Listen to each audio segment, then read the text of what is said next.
Dimash Kudaibergen.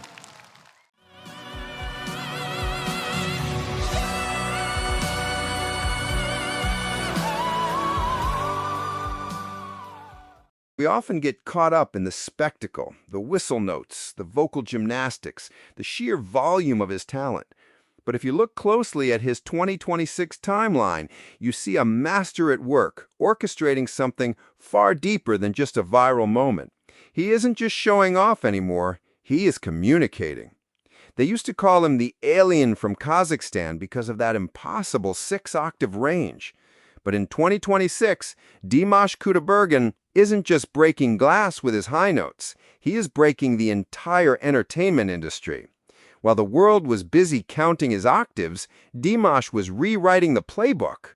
Look at what happened on February 11th with the release of Gashiktuk. The analysis points out that his release of Gashiktuk was a direct line to them. No theatrics, just pure emotion. It's a symbiotic relationship. The fans are the engine, and Dimash is the vehicle taking their collective energy to the UN, to the Olympics, and to the history books. This wasn't an accident. It was a statement. He doesn't need to prove he has the range anymore. He's proving he has the soul. It was a direct thank you to the Deers, his fan base, reminding them that despite the executive titles and the stadiums, the connection is still personal. And this wasn't just a vocal warm-up. He wove together English and Chinese lyrics, then absolutely shredded a blisteringly fast Kazakh rap section. It was a casual flex, a reminder that while he's running the show from the boardroom, he can still outperform anyone on the stage. Let's go deeper into that Olympic gold moment. When figure skater Mikhail Shidorov chose his music, he didn't play it safe. He picked the diva dance. For those who don't know, that track is famously impossible. It was written for an alien in a sci-fi movie because humans weren't supposed to be able to sing it. But Shidorov used Dimash's cover to power through a free skate that scored a record-breaking 198.64 points.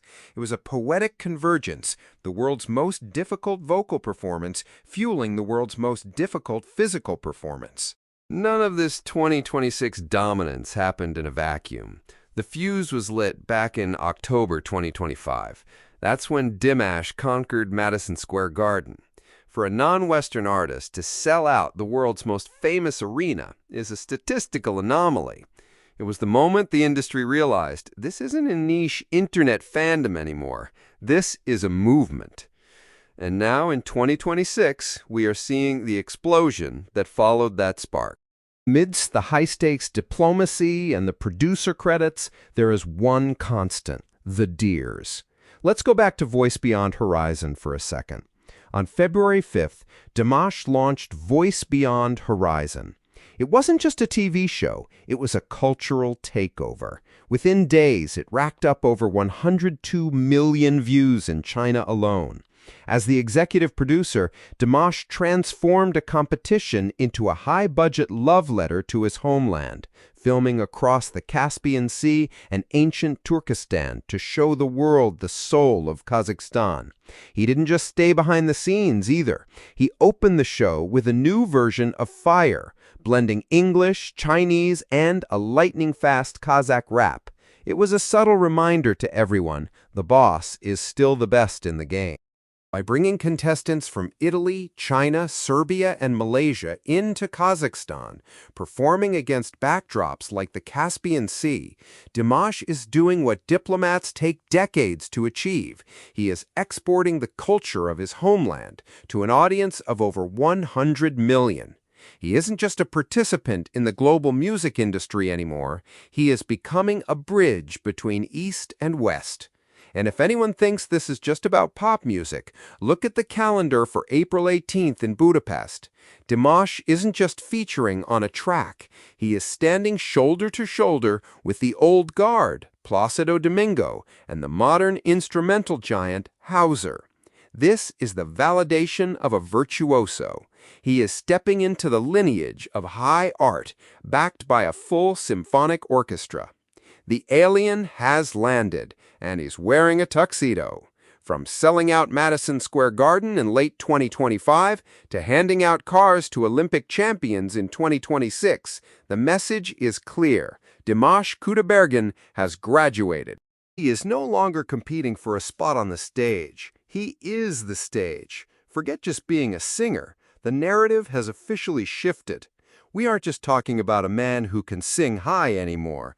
We're talking about a global icon building a multimedia empire. The viral singer era is over. The era of the global mogul has begun. In an era of constant noise, the track Gashiktik was a moment of clarity. It wasn't about breaking records. It was about breaking barriers. It was a pure emotional connection that reminded every single deer why they fell in love with his voice in the first place. The high notes get the views, but the heart gets the loyalty. Consider sharing this episode with someone who'd appreciate this story.